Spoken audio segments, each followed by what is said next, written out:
നവോത്ഥാന കാലത്തെ പ്രശസ്തനായ ഒരു കലാകാരനായിരുന്നു ലിയനാർഡോ ഡാവിഞ്ചി. ലോകത്തിലെ എക്കാലത്തെയും ഏറ്റവും മികച്ച ചിത്രകാരന്മാരിലൊരാൾ. 1452 ഏപ്രിൽ 15 ഇറ്റലിയിലെ ഫ്ലോറൻസിലാണ് ജനനം. ശില്പി, ചിത്രകാരൻ, വാസ്തുശില്പി, ശാസ്ത്രജ്ഞൻ, സംഗീത വിദഗ്ധൻ, എഴുത്തുകാരൻ എന്നീ നിലകളിലും അദ്ദേഹം പ്രശസ്തനായിരുന്നു. മൊണാലിസ മുതൽ വിട്രൂവിയൻ മാൻ വരെ ലിയനാർഡോ ഡാവിഞ്ചിയുടെ കലാസൃഷ്ടികളിൽ ഭൂരിഭാഗവും പ്രതിരൂപമാണ്. ഒരു യഥാർത്ഥ നവോത്ഥാന കലാകാരനായിരുന്നു അദ്ദേഹം. തൻ്റെ എല്ലാ സൃഷ്ടികളിലും നിഗൂഢത ഒളിപ്പിക്കാൻ ശ്രമിച്ചിരുന്ന വ്യക്തിയായിരുന്നു ഡാവിഞ്ചി. അതിൽ തന്നെ അദ്ദേഹത്തിൻ്റെ മാസ്റ്റർ പീസും ലോകത്തിലെ ഏറ്റവും പ്രശസ്തമായ ഛായാചിത്രവുമാണ് മൊണാലിസ. 1503 1506 ഇടയിലാണ് ലിയനാർഡോ ഡാവിഞ്ചി ഇത് വരച്ചത്. ഒരു നോട്ടത്തിൽ വളരെ ഭംഗിയുള്ള ചിത്രം, എന്നാൽ ഒന്ന് സൂക്ഷിച്ചു നോക്കിയാൽ നിഗൂഢതകൾ ഏറെയാണ്.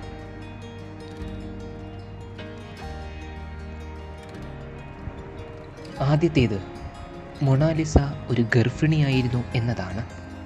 ചിത്രത്തിൽ മൊണാലിസ തൻ്റെ കൈകൾ വയറിനോട് ചേർത്ത് വെച്ചിരിക്കുന്നത് നമുക്ക് കാണാം. കൂടാതെ മൊണാലിസയ്ക്ക് അല്പം വലിയ വയറുണ്ടെന്നും തോന്നിക്കും. മൊണാലിസ ഫ്രാൻസിസ്കോ ഡെൽ എന്ന ഒരാളുടെ ഭാര്യയായിരുന്നു എന്നാണ് ചരിത്രം പറയുന്നത്. അവരുടെ പേര് ലിസ എന്നായിരുന്നു. ഡാവിഞ്ചി ഈ ചിത്രം വരയ്ക്കുമ്പോൾ ലിസ തൻ്റെ രണ്ടാമത്തെ കുഞ്ഞിനെ ഗർഭം ധരിച്ചിരിക്കുകയായിരുന്നു എന്നും ഈ ചിത്രത്തിലുള്ളത് ലിസ തന്നെയാണെന്നും വാദമുണ്ട്. ഇതിനു പുറമെ ഡാവിഞ്ചി മൊണാലിസയ്ക്ക് നൽകിയ വസ്ത്രം അത് ഏകദേശം 500 വർഷങ്ങൾക്ക് മുൻപ് ഗർഭിണികളായ സ്ത്രീകൾ അണിഞ്ഞിരുന്ന വസ്ത്രമായിരുന്നു. അതുകൊണ്ടാണ് ചരിത്രകാരന്മാർ മൊണാലിസ ഗർഭിണിയായിരുന്നു എന്ന് അനുമാനിക്കുന്നത്. 2. മൊണാലിസയുടെ മുഖത്ത് പുരികമില്ല എന്നതാണ്. എന്തുകൊണ്ടാണ് മൊണാലിസയ്ക്ക് പുരികമില്ലാത്തത് എന്ന് നമ്മൾ ചിന്തിക്കും. പ്രത്യക്ഷത്തിൽ പുരികമില്ലെന്ന് തോന്നുമെങ്കിലും 2007 ഫ്രഞ്ച് എഞ്ചിനീയറും റിസർച്ചറുമായിരുന്ന പാസ്കൽ കോട്ട് പറയുന്നത് ഡാവിഞ്ചി യഥാർത്ഥത്തിൽ പുരികങ്ങളും കൺപീലികളും വരച്ചിരുന്നു എന്നാണ്. എന്നാൽ ഈ 500 വർഷത്തിനുള്ളിൽ കാലക്രമേണ അവ മാഞ്ഞു പോയതാകാം, അഥവാ ആരൊക്കെയോ ചേർന്ന് അത് മായ്ച്ചതാകാം എന്നും വാദങ്ങളുണ്ട്. അടുത്തത്, സൊമാറ്റോ ആർട്ടിസ്റ്റ് ടെക്നിക്ക്.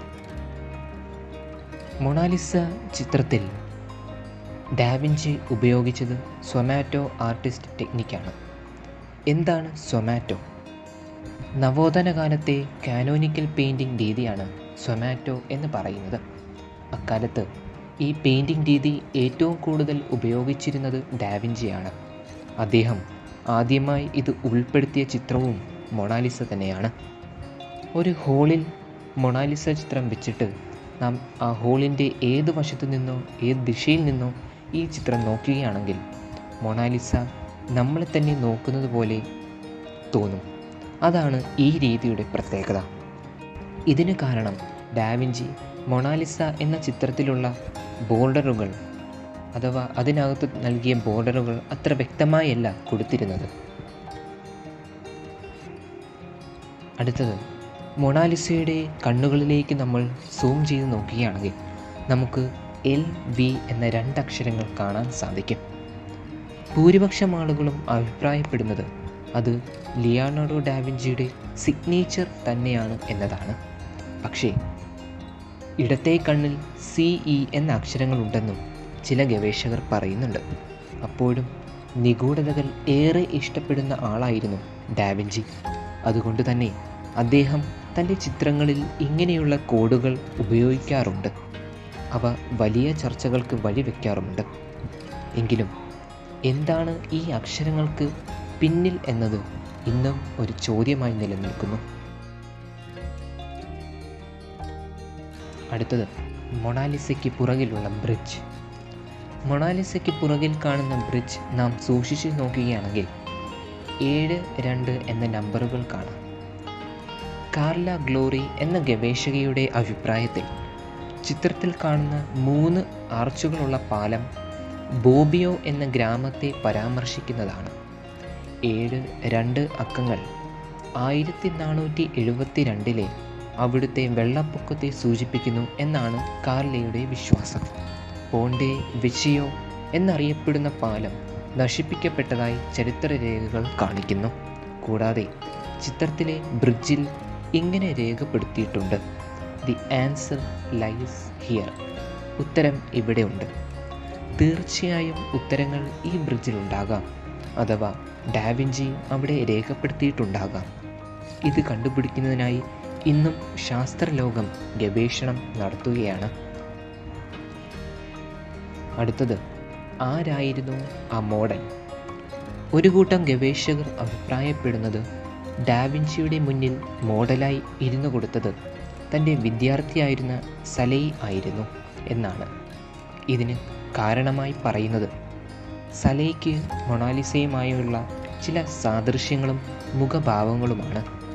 രണ്ടുപേരും കാണാൻ ഏകദേശം ഒരേപോലെയാണ്.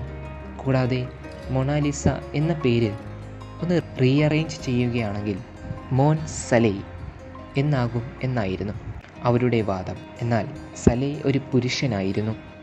ഒരു പുരുഷനെ മുന്നിലിരുത്തി ഒരു സ്ത്രീയുടെ ചിത്രം എങ്ങനെ വരയ്ക്കും എന്നാണ് ചില ഗവേഷകർ ചോദിക്കുന്നത്.